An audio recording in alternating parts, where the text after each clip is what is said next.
ನನ್ನ ಹೆಸರು ನಾನು ಸರಕಾರಿ ಮಾದರಿ ಪ್ರಥಮ ಶಾಲೆ ಸಿದ್ದಾಪುರದಲ್ಲಿ 7ನೇ ತರಗತಿಯಲ್ಲಿ ವ್ಯಾಸಂಗ ಮಾಡುತ್ತಿದ್ದೇನೆ. ನಾನಿಂದು ಜನಪ್ರತಿನಿಧಿಯಾದರೆ ಎಂಬುದ ವಿಷಯದ ಕುರಿತು ನನ್ನ ಅನಿಸಿಕೆಗಳನ್ನು ನಿಮ್ಮ ಮುಂದೆ ಸಾದರಪಡಿಸಲು ಬಯಸುತ್ತೇನೆ. ಬಂಧುಗಳೇ, ಪ್ರಜಾಪ್ರಭುತ್ವ ವ್ಯವಸ್ಥೆಯಲ್ಲಿ ರಾಷ್ಟ್ರದ ಸರ್ವಾಂಗೀಣ ಯಶಸ್ಸು ಪ್ರಜಾವಂತ ಪ್ರಜೆಗಳನ್ನು ಅವಲಂಬಿಸಿದೆ ಎನ್ನುವುದು ಎಲ್ಲರಿಗೂ ಗೊತ್ತಿರುವ ಸಂತತಿ. ಈಗ ನಮ್ಮ ದೇಶದ ವಿಷಯಕ್ಕೆ ಬರೋಣ. ದೇಶಕ್ಕೆ ಸ್ವಾತಂತ್ರ್ಯ ಬಂದು 78 ವರ್ಷಗಳು ಕಳೆಯುತ್ತಿದೆ. ಈ ಇತ್ತೀಚಿನ ಕೆಲವು ದಿನಗಳಲ್ಲಿ ದೇಶ ಪ್ರಗತಿಯತ್ತ ಸಾಗುವುದನ್ನು ನಾನು ಒಪ್ಪಿಕೊಳ್ಳುತ್ತೇನೆ. ಆದರೆ ನಿರೀಕ್ಷಿತ ಸಾಧನೆ ಸಾಧಿಸುವಲ್ಲಿ ನಾವು ಸೋತಿದ್ದೇವೆ ಎಂಬುದು ತುಂಬ ಬೇಸರದ ಸಂಗತಿ. ದೇಶದಲ್ಲಿ ಭ್ರಷ್ಟಾಚಾರ ತಾಂಡವಾಡುತ್ತಿದೆ.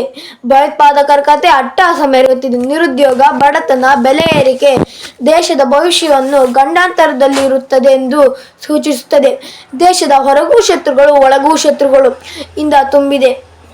ಚುನಾವಣೆ ಎನ್ನುವುದು ಜಾತಿ, ಮತ, ಹೆಂಡಕ್ಕೆ ಸೀಮಿತವಾಗಿದೆ.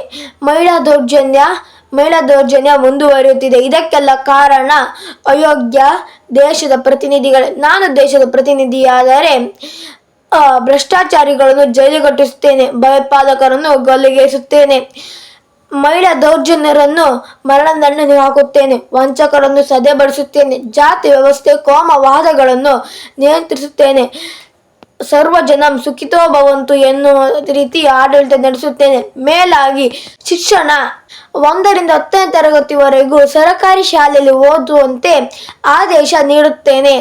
ಏಕೆಂದರೆ ಸರಕಾರಿ ಶಾಲೆ ಉಳಿಯುತ್ತದೆ ಹಾಗೂ ಬೆಳೆಯುತ್ತದೆ ಹಾಗೂ ಮಕ್ಕಳಿಗೆ ಹೆಚ್ಚಿನ ಕನ್ನಡದ ಪರಿಚಯವಾಗುತ್ತದೆ.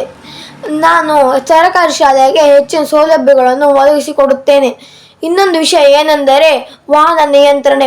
ಇತ್ತೀಚಿನ ದಿನಗಳಲ್ಲಿ ಅವಘಡ ತುಂಬ ಹೆಚ್ಚಾಗುತ್ತಿದೆ. ಇದನ್ನು ನಾನು ನಿಯಂತ್ರಿಸಲು ವೇಗದ ಮಿತಿ ಮೀರದಂತೆ ಯಂತ್ರವನ್ನು ನಿಮ್ಮ ಗಾಡಿಗೆ ಅಳವಡಿಸುತ್ತೇನೆ. ಇದರಿಂದ ಗಾಡಿಗಳು ನಿಧಾನವಾಗಿ ಚಲಿಸುತ್ತದೆ, ಹಾಗಾಗಿ ಅವಘಡ ಆಗುವುದಿಲ್ಲ. ಅದರಿಂದ ಎಷ್ಟೋ ಜೀವಗಳು ಉಳಿಯುತ್ತವೆ. ಹಾಗೂ ಒಂದೊಂದು ಗ್ರಾಮಕ್ಕೆ ಒಂದೊಂದು ಸರಕಾರಿ ಆಸ್ಪತ್ರೆ ಇರುವಂತೆ ನಾನು ಮಾಡುತ್ತೇನೆ. ಹಾಗೆ ಒಂದೊಂದು ಗ್ರಾಮದಲ್ಲಿ ಪೊಲೀಸ್ ಠಾಣೆ ಇರಬೇಕು. ಅದರಿಂದ ಏನಾದರೂ ಕಳ್ಳತನವಾದಲ್ಲಿ ಮೊದಲು ಪೊಲೀಸರಿಗೆ ಆ ವಿಷಯವನ್ನು ತಲುಪಿಸಬಹುದು. ಇದರಿಂದ ಜನರಿಗೆ ತುಂಬ ಸಹಾಯವಾಗುತ್ತದೆ. ಹಾಗೂ ಮದ್ಯಪಾನದ ಅಂಗಡಿಗಳನ್ನು ನಾನು ಮುಚ್ಚುತ್ತೇನೆ. ಏಕೆಂದರೆ ಮದ್ಯಪಾನದಿಂದ ಎಷ್ಟೋ ಬಡ ಕುಟುಂಬಗಳು ಬೀದಿ ಪಾಲಾಗಿವೆ.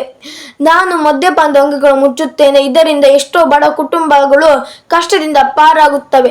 ಇತ್ತೀಚಿನ ದಿನಗಳಲ್ಲಿ ಎಳೆ ವಯಸ್ಸಿನ ಮಕ್ಕಳಿಗೆ ನಾನಾ ರೀತಿಯ ಕ್ಯಾನ್ಸರ್, ಬೇರೆ ಬೇರೆ ರೀತಿಯ ಅಂದರೆ ನರದೌರ್ಬಲ್ಯ, ಹೃದಯ ಅಪಘಾತ, ದೃಷ್ಟಿದೋಷ ಇನ್ನಿತರ ಕಾಯಿಲೆಗಳಿಗೆ ಅವರು ಒಳಗಾಗುತ್ತಿದ್ದಾರೆ.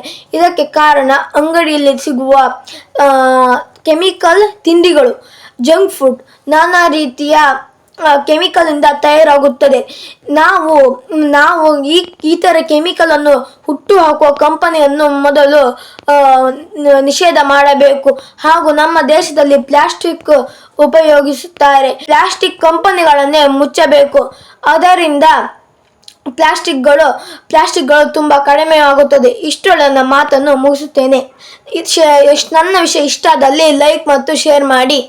ಧನ್ಯವಾದಗಳು.